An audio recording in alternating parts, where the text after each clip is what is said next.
Here I have the IWI Galil Ace Gen2 in 5.56. It is the full rifle length version.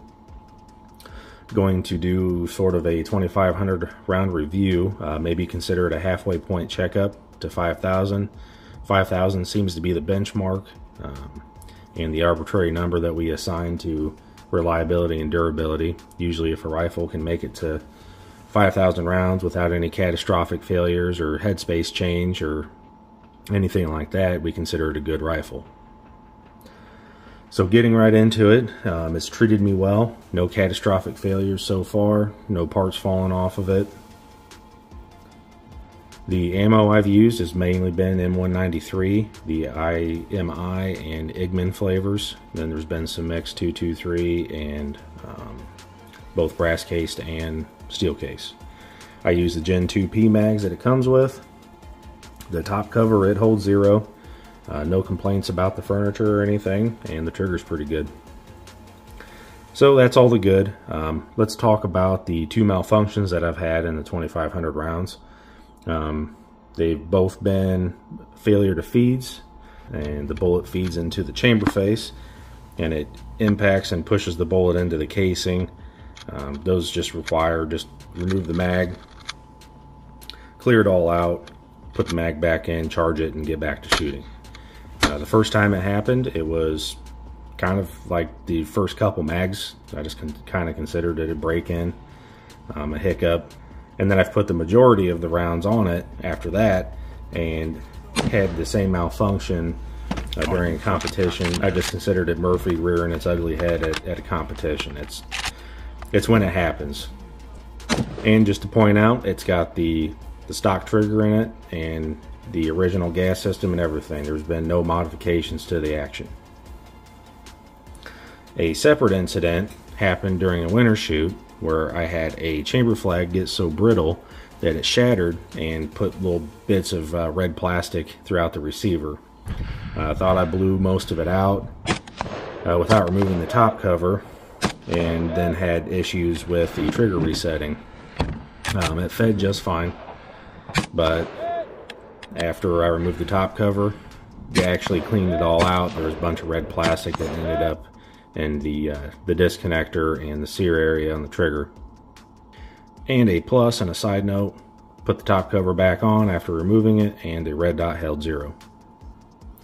Now we can get on to maybe checking the inside of it, see how the bolt and the face of it, the lugs, the firing pin are wearing, see how the fire control group and the carrier are jiving. Take a look at the inside of the receiver, see if there's anything odd going on. Probably everything is alright with the gas system. And check out the mag well, the safety mechanism, and see if we can get a peek down the barrel.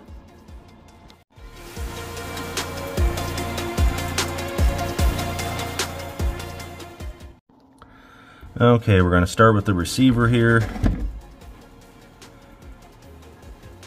There's a little bit of a chamfer on that chamber face, but not much of one. I actually would like to see a little bit more. It might help with the random feeding issue that I have.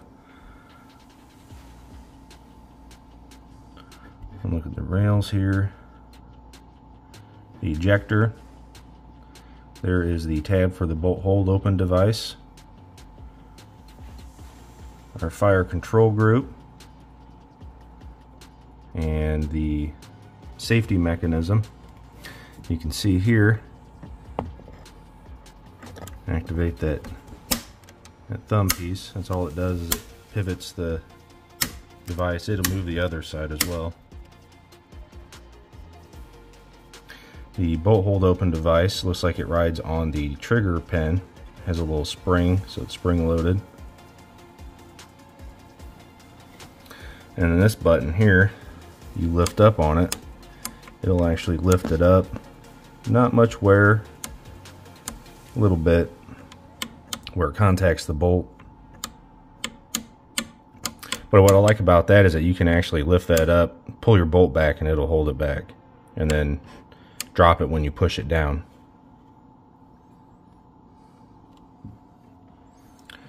You can see there the dust cover, it's spring loaded. See if I can hold everything still for you guys.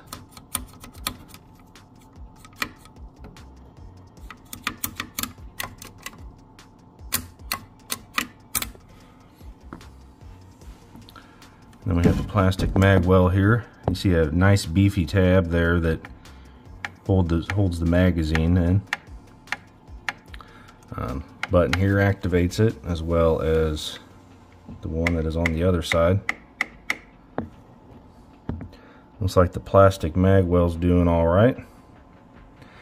And then if you ever wondered, this rail, it slides into the kind of over them slots there, but then it also just kind of clamps around an extension on the front here. But there's nothing that holds it on the front. So really, it's about as free float as a rail you can get.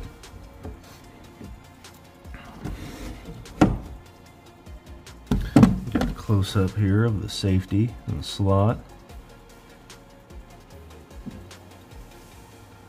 The trigger, I really like that trigger shape. This plastic module thing here, it's some pretty stout plastic, to be honest with you. I mean, I can't even flex this stuff, and it's pretty thick as well. I mean, that's a good 1/4 inch thick. So you can see here, I've hit it off some stuff, and it doesn't crack or anything. But there's a lot of new rifles that are coming out, I mean, with complete lower receivers made out of polymer and stuff. They just metal reinforce it and use metal in the right places. And there we have you use a little tool of some sort, like a screwdriver or a bullet tip. You can push that in and it'll pivot up, so you have a little bit of grip storage. The folding mechanism there. This stuff right here is pretty stout. It just kind of drops down into a slot in the back of the receiver, and then it's held in with this roll pin. This right here is a little cheesy, and then this just looks like a typical M4 extension and castle nut. All the rifling's still there, and it looks decent. I don't see any cracks or anything. Gas tube.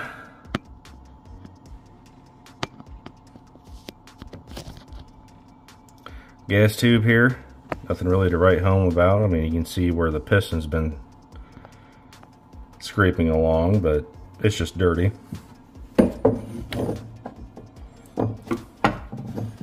There's an outside view.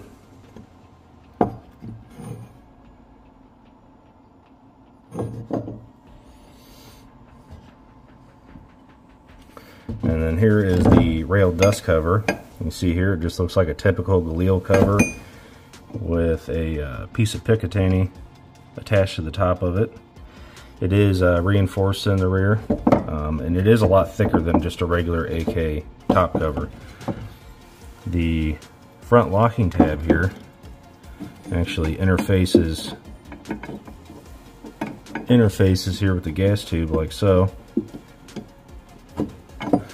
And then this slides in, locks into these tabs right here. So these slots right here lock in there, and then that locks into there, if you ever wanted to know how that worked. A lot of moving pieces, but the red dot and the cover, I mean, I'm making hits out to 500-600 yards, so I mean, it may seem like a lot of moving pieces, but it works. Or I'm just lucky. Recoil spring here. That is actually plastic locking tab there.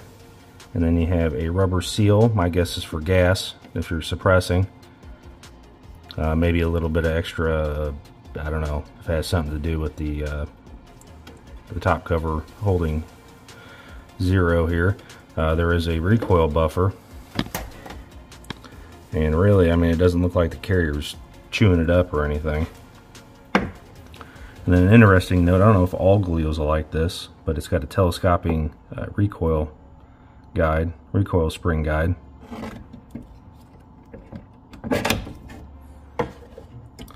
so it doesn't flop around. The carrier piston's dirty, does wobble, has a spiral roll pin.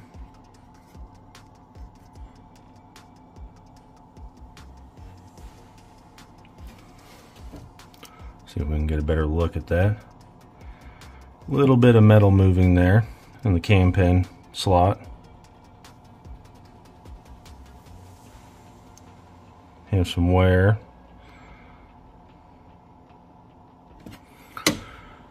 The tail, it's not wearing too bad, but I am using the factory fire control group, so it's not having to work itself into a new hammer profile. An interesting thing that I've never really noticed before is that it looks like there's a roll pin that's keeping that charging handle in there. So it seems like you could swap out these charging handles if you wanted to.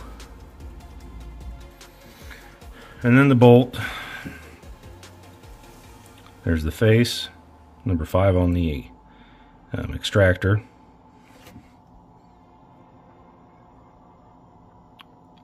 Got the cam there, nothing crazy going on.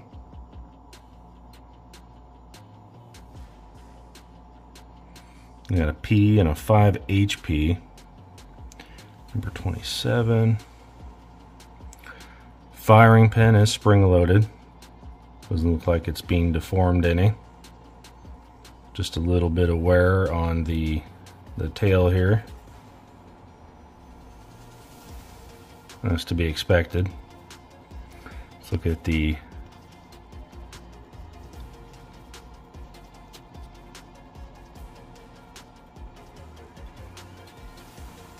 locking pieces here. Just a little bit of finish wear and some polishing.